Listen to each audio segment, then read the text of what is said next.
Amis de la masse, bonjour, bienvenue dans cette nouvelle édition de la Chronique du Doc et aujourd'hui on va parler de l'huile de coco, un aliment qui peut faire pas mal débat puisque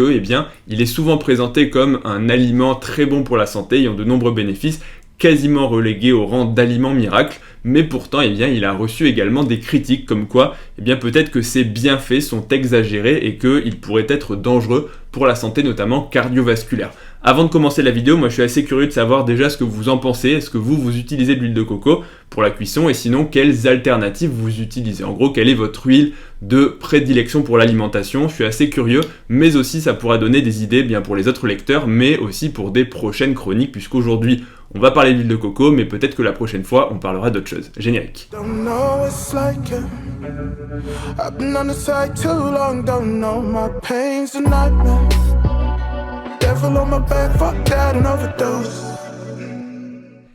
Bon, pour introduire rapidement, l'huile de coco, effectivement, c'est un aliment qui a gagné énormément en popularité ces dernières années. C'est presque, on va dire, un aliment à la mode qui a été présenté comme ayant de nombreux bénéfices pour la santé et notamment par sa composition en huile. Juste pour faire une petite parenthèse, l'huile de coco, ce sont les matières grasses en fait qui sont dérivées de la noix de coco. Elles peuvent être sous différentes formes, soit l'huile de coco, soit tout ce qui va être lait de coco ou crème de coco, mais au total ce sont les mêmes matières grasses, il n'y a pas vraiment de différence, simplement c'est la forme qui va différer et quelque peu la composition. Mais ça reste des matières grasses de noix de coco et donc leur composition est globalement assez similaire. Maintenant, petite aussi parenthèse, c'est que là on va parler de l'usage dans l'alimentation. On peut également utiliser l'huile de coco en application sur les cheveux pour la peau et ça a des bénéfices, c'est une huile qui est nutritive, mais ça ne sera pas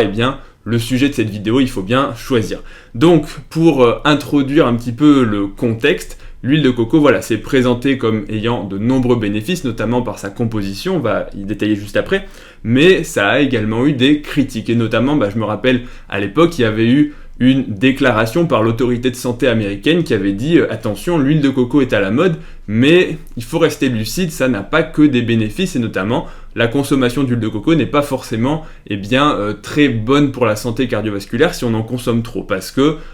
ça contient, pour introduire rapidement, des acides gras saturés qui peuvent élever le taux de cholestérol et en gros provoquer des problèmes cardiovasculaires. Et là, quand il y avait eu cette déclaration, en gros ça avait été repris par de nombreux magazines, notamment grand public, les journaux télévisés, et il y avait eu une espèce de levée de bouclier de plein de sites, notamment de médecine naturelle. Enfin, ce que j'englobe la médecine naturelle, c'est tous les gens qui vont dire que finalement, les médicaments c'est pas bon et qu'il faut se tourner vers des alternatives santé pour sa santé cardiovasculaire, pour sa longévité, etc. Et donc, beaucoup d'attaques vis-à-vis du fait que justement l'autorité de santé américaine était corrompue, qu'ils avaient des bénéfices, que finalement c'était n'importe quoi et que l'huile de coco était très bonne. Finalement, moi ce que je vais vous présenter, ce sont les différents bienfaits mais également les différents risques de l'huile de coco pour essayer de trancher est-ce que c'est une bonne huile ou pas et surtout comment l'utiliser. Tout d'abord, quels sont les arguments avancés pour dire que l'huile de coco c'est un aliment excellent pour la santé? Tout d'abord, c'est un aliment naturel. En gros, contrairement à d'autres huiles ou à d'autres matières grasses qui sont transformées, l'huile de coco est directement extraite des noix de coco et donc ça en fait un produit peu transformé et donc potentiellement on aime bien dire que ce qui est naturel c'est bon pour la santé. Argument qui peut se recevoir, qui peut également être pris en défaut si vous mangez certains champignons, c'est très naturel mais pourtant ça va vous envoyer directement à l'hôpital. Mais en tout cas, effectivement, on a envie de penser que le fait que ce soit naturel c'est mieux qu'un produit ultra transformé et ça je veux bien en concevoir dans la limite où ce sont des aliments comestibles. La deuxième chose c'est que l'huile de coco contient des acides gras qui sont particuliers, qui sont les MCTs, les Medium Chain Triglycerides. En gros, c'est des triglycérides à chaîne moyenne et qui sont métabolisés différemment que les autres. Et ces MCTs pourraient avoir notamment des effets sur la perte de poids, sur le contrôle de la glycémie, mais aussi sur la santé cardiovasculaire. Et le dernier point, et pas des moindres, c'est que l'huile de coco, contrairement à d'autres huiles, peut être utilisée en cuisson puisqu'elle résiste très bien à la chaleur sans se dénaturer. Donc ça, ce sont les arguments avancés, mais maintenant, quels sont les arguments de l'accusation? L'accusation dit que finalement, l'huile de coco, ça contient beaucoup d'acides gras saturés et que les acides gras saturés, ils sont liés très clairement à premièrement l'élévation du cholestérol, mais aussi une détérioration, on va dire un mauvais pronostic en termes de santé cardiovasculaire. Ça veut dire que plus vous avez d'acides gras saturés dans votre alimentation, et plus vous êtes à risque de maladies cardiovasculaires, en gros d'avoir de l'athérome dans vos artères, que ce soit les coronaires pour des infarctus, que ce soit les artères cérébrales pour donner des AVC, mais aussi au niveau de tous vos vaisseaux et donc de tous les organes de façon potentielle. Quand on lit les analyses, qu'est-ce qu'on peut en retenir? Premièrement, il faut faire un petit point déjà sur l'argument des acides gras saturés. Pour résumer, les acides gras, il y en a plusieurs types. Il y a les acides gras saturés, les acides gras monoinsaturés, les acides gras polyinsaturés. Il y a aussi les acides gras trans qui ont été en gros modifiés par l'homme pour résister à la cuisson et qui pour le coup sont véritablement mauvais pour la santé parce que le corps ne sait pas très bien quoi en faire. Donc ça, ce sont les différents types d'acides gras. Une fois qu'on a dit ça, maintenant, quel est le problème finalement avec les acides gras saturés? Les acides gras saturés, ils ont été pendant très longtemps retrouvés comme étant associés à une augmentation déjà du mauvais cholestérol, le cholestérol LDL, Low Density Lipoprotein Cholesterol, et associé à une élévation du risque cardiovasculaire. Quand on prend les différentes études, ça a retrouvé dans des études observationnelles notamment que les gens qui consommaient le plus d'acides gras saturés dans leur alimentation étaient ceux qui finalement avaient le plus à la fois de marqueurs métaboliques mauvais, mais également le plus d'événements indésirables sur le plan cardiovasculaire. Comme je vous l'ai dit juste avant, infarctus, AVC, bref, toutes les complications cardiovasculaires, et justement ce qu'on veut éviter pour vieillir en bonne santé, et ce qu'on veut prévenir en fait. Donc, le fait que l'huile de coco contienne beaucoup d'acides gras saturés,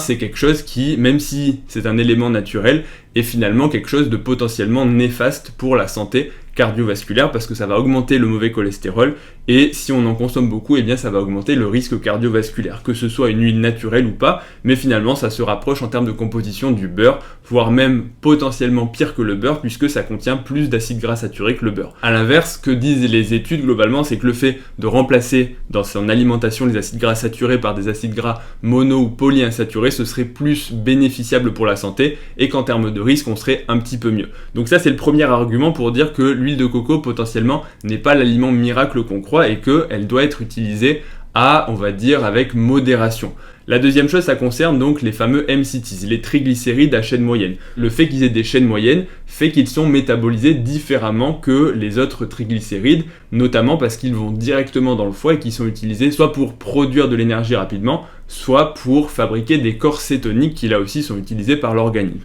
Donc contrairement aux autres triglycérides, ces triglycérides à chaîne moyenne peuvent là aussi avoir un bénéfice pour la santé et ça a notamment été montré dans différentes études, que ça permettrait de favoriser la perte de poids, mais également d'avoir un meilleur profil lipidique. Alors, petit bémol à ce sujet-là, c'est que, en fait, quand il y a des études qui sont publiées, et effectivement, il y avait une étude, et c'est ça qui était assez rigolo, c'est qu'il y avait une fameuse étude qui était assez bien faite, qui justement testait l'utilisation de ces triglycérides à chaîne moyenne pour la perte de poids, et ça retrouvait que c'était favorable. La seule chose, c'est que dans cette étude, les gens consommaient 100% de triglycérides à chaîne moyenne, c'est-à-dire uniquement ça comme source de graisse. C'est pas du tout le cas en fait dans l'huile de coco. Le problème de l'huile de coco, c'est que finalement, il y en a que 15 à 20%, donc on est très loin des 100%, mais les gens qui veulent promouvoir l'huile de coco vont justement utiliser ces études et puis un petit peu extrapoler. C'est comme si on vous dit consommer 8 grammes de molécules, ça donne des effets, et que la personne dans son supplément ou dans son truc va te mettre 3 microgrammes, va t'afficher en gros contient tel ou tel produit, mais en fait la dose est tellement infime que ça n'a pas les effets escomptés. Et au final, c'est ça qui est assez rigolo, c'est que même l'auteur de l'étude avait été interviewé, avait dit oui mais en fait voilà, moi j'ai fait cette étude, mais en fait, je suis cité par tous les vendeurs d'huile de coco qui veulent essayer de dire que l'huile de coco c'est génial à cause de ça, mais en fait, ce n'est pas du tout la réalité parce que l'huile de coco ne contient que 15 à 20%, ce qui n'est pas du tout le cas de l'étude. Donc ça aussi, ça avait été un argument qui avait été un petit peu démonté. Et donc au final, qu'est-ce qu'on peut en conclure? C'est que l'huile de coco, c'est pas une mauvaise huile, mais ça n'a pas tous les bénéfices qu'on pourrait penser pour la santé, parce que c'est vrai que quand on arrive à première vue avec un œil un petit peu naïf, on te présente l'huile de coco comme étant quelque chose de naturel, un peu exotique, ça te fait un peu rêver, tu te dis ça vient de la noix de coco, toi tu imagines tout de suite les cocotiers, et tu te dis si j'en consomme, ce sera bon pour ma santé. C'est presque en fait, on va te dire que non seulement le fait d'en consommer et de remplacer ton alimentation ou ton huile de cuisson, par exemple, tu peux remplacer l'huile d'olive par de l'huile de coco, tu peux remplacer le beurre par de l'huile de coco, tu peux également mettre de l'huile de coco ou de la crème de coco dans tes plats pour justement avoir tes apports lipidiques. C'est une bonne chose de remplacer, mais si tu pousses un petit peu le raisonnement un peu plus loin, eh bien, comme on te dit que finalement c'est bon pour la santé, que ça t'aide à maigrir et que ça permet de contrôler ton inflammation, ton métabolisme glucidique, enfin pas mal de bienfaits, t'as presque envie de te dire que plus tu vas consommer de l'huile de coco et plus ça va être bénéficiable pour ta santé. Alors qu'en fait, eh bien, on se rend compte que c'est pas une mauvaise huile, mais qu'il faut la consommer comme tout en fait avec modération, qu'il y a d'autres alternatives et surtout que ce n'est pas du tout un aliment miracle comme on peut le prétendre en fait. Le problème c'est que voilà, il y a pas mal d'attaques qui disent oui mais la haute autorité de santé américaine elle est corrompue, elle essaie de vendre des médicaments, elle est financée par le lobby du beurre, etc. Mais ce qu'il faut se rappeler aussi c'est que toutes les personnes qui vont essayer de promouvoir et de vous dire que l'huile de coco c'est un aliment miraculeux, peut-être qu'ils vont aussi vous vendre, il y a pas mal de sites de santé naturelle qui vous vendent de l'huile de coco, donc finalement chacun a un petit peu son intérêt, et dites-vous bien aussi que tout ce qui est huile de coco c'est aussi un business assez juteux, parce que l'huile de coco ça coûte probablement pas grand chose à produire, notamment vous allez en Thaïlande, la noix de coco elle vaut que dalle, donc tu peux récupérer assez facilement de l'huile. Le problème c'est quand tu as beaucoup d'huile il faut en faire quelque chose, et donc si tu te dis que si tu exportes ton marché à l'international, eh bien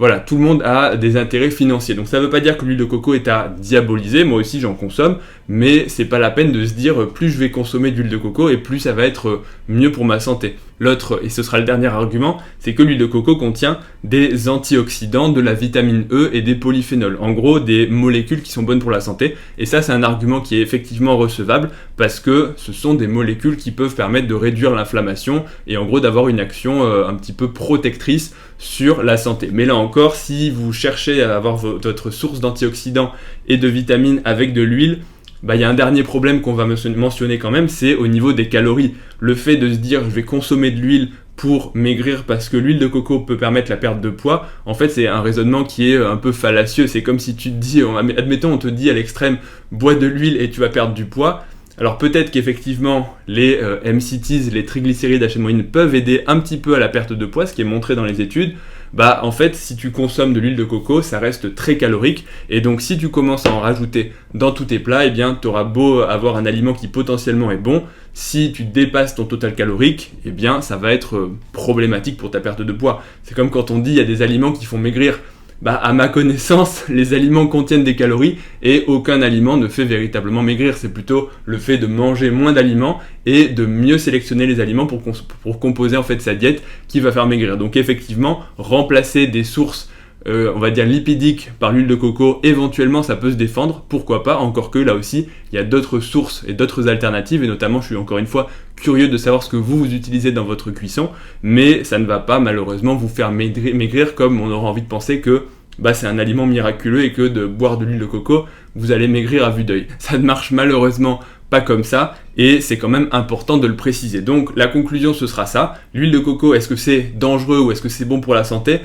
Ni l'un ni l'autre en fait. Il faut, comme tous les aliments, les consommer avec modération et se rappeler que il y a des bénéfices, mais il y a aussi des inconvénients, et notamment les inconvénients du cholestérol et des acides gras saturés. Là aussi, c'est un autre débat, les acides gras saturés, juste pour faire une petite ouverture, il y a des études assez récentes qui disent que peut-être ça a été un petit peu diabolisé pendant longtemps, le fait de dire que le fait de manger des acides gras saturés allait augmenter le risque cardiovasculaire, et donc on est un peu en train d'en revenir. Ça ne veut pas dire encore que tout est clair, mais là aussi ça pourrait être l'occasion, et dites-moi en commentaire si ça vous intéresse de faire une chronique là-dessus, sur un petit peu débroussailler des différents acides gras et les risques cardiovasculaires. Bref, comme d'habitude, si la vidéo vous a plu, n'hésitez pas à mettre un pouce bleu et à vous abonner à la chaîne, ça vous coûte pas grand chose et ça soutient énormément le travail, ça permet le référencement et surtout, ça récompense un petit peu le travail de digestion, de lecture, de digestion, pas de l'huile de coco, mais vraiment de toutes les études scientifiques, parce que c'est quand même du boulot et ça me prend pas mal de temps sur mon temps libre. Retrouvez-moi aussi sur Instagram, ledoc.pm, et sur ce, je vous dis à bientôt pour la prochaine vidéo. Salut à tous.